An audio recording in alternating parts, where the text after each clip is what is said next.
Okay, dear students, now welcome back to the online classes for Kids Heaven Public School, grade 9, from our book of Beehive, chapter number 6, My Childhood.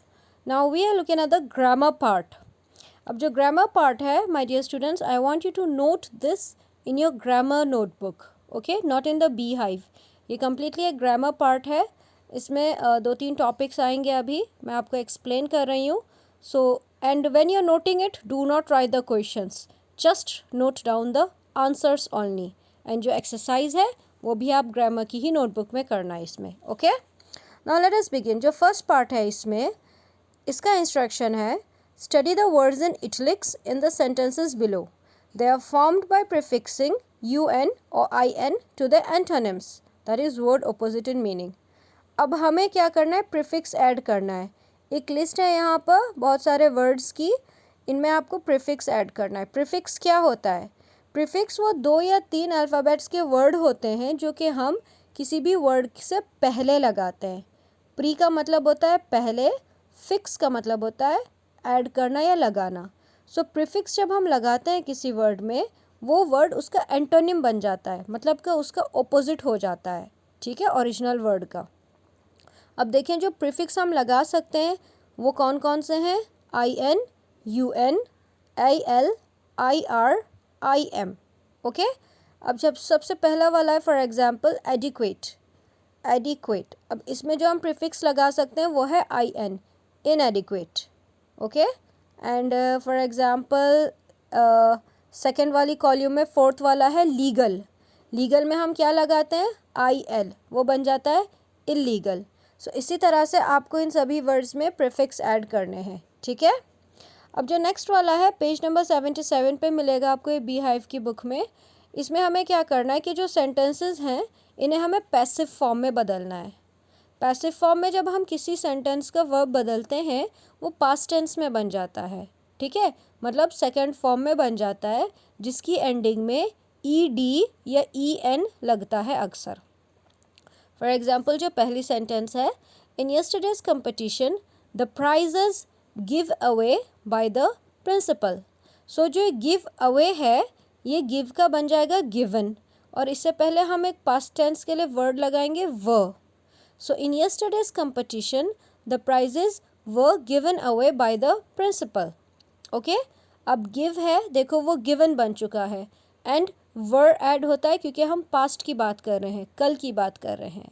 ठीक है, इसी तरह से जो हमारे बाकी words हैं इसमें पे बन जाएगा paid, allow allowed, buy and sell, bought and sold, hold held, compose composed.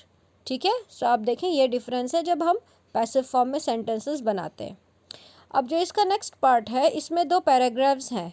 अब इन पैराग्राफ्स में जो इसमें छोटी सी स्टोरी है, इसमें वर्ड्स हैं जो कि ब्रैकेट्स में है.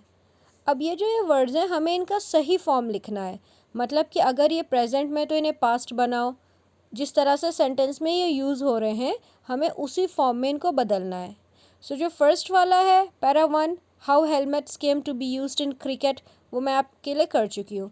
जो सेकेंड वाला है ऑयल फ्रॉम सीड्स, ये आपको खुद करना होगा. ठीक है, पहले वाले की रेफरेंस लेना.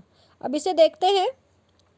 इसमें क्या है? द फर्स्ट वन है how helmets came to be used in crickets. अब क्रिकेट में जो आगे हेलमेट लगाते हैं फेस पे, वो क्यों स्टार्ट हुआ था यूज़ होना, उसके पीछे ये स्टोरी है. नारी contractor was the captain and opening batsman for India in the 1960s. ठीक है, सो नारी कॉन्ट्रैक्टर जो थे वो कैप्टन थे एंड बैट्समैन थे इंडिया की टीम के लिए 1960 के ज़माने में. The Indian cricket team went on a tour to the West Indies in 1962 in a match again Barbados in breach town.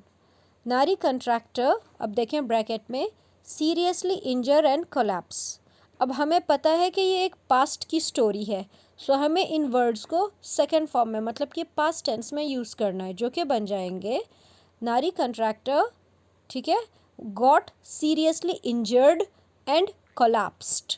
ठीक है, मतलब कि उसे बहुत चोट भी लगी थी एंड वो बेहोश हो गया था. In those days helmets not were. अब ये तो प्रेजेंट टेंस है, इसका फर्स्ट फॉर्म है वियर, लेकिन ये पुरानी कहानी है, पास्ट की कहानी है. सो ये बन जाएगा इन those days helmets were not warn. Okay. Contractor hit on the head by a bouncer. अब ये भी हमें बदलना होगा, ये बनेगा contractor was hit. ठीक है, हिट हिट ही रहेगा, हिट का हिटेड या हिटन नहीं होता, लेकिन इसमें हमने अटैच कर दिया है was, जो कि शो करता है कि ये पास्ट टेंस है.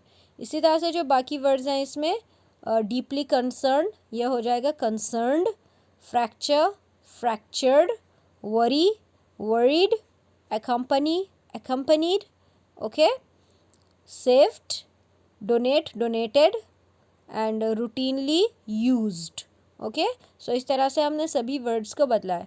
अब जो सेकंड वाला पैरा है ऑयल फ्रॉम सीड्स, इसमें जितने भी वर्ड्स ब्रैकेट में हैं आपको इन्हें सेंटेंस पढ़ के देखना है कि कौन सा फॉर्म इनमें यूज़ होगा. इसे भी आप अपनी ग्रामर की नोटबुक में करना एंड मेक श्योर आप मुझे इसको भेजना ताकि मैं चेक कर लूँ आपने सही से किया है या नहीं.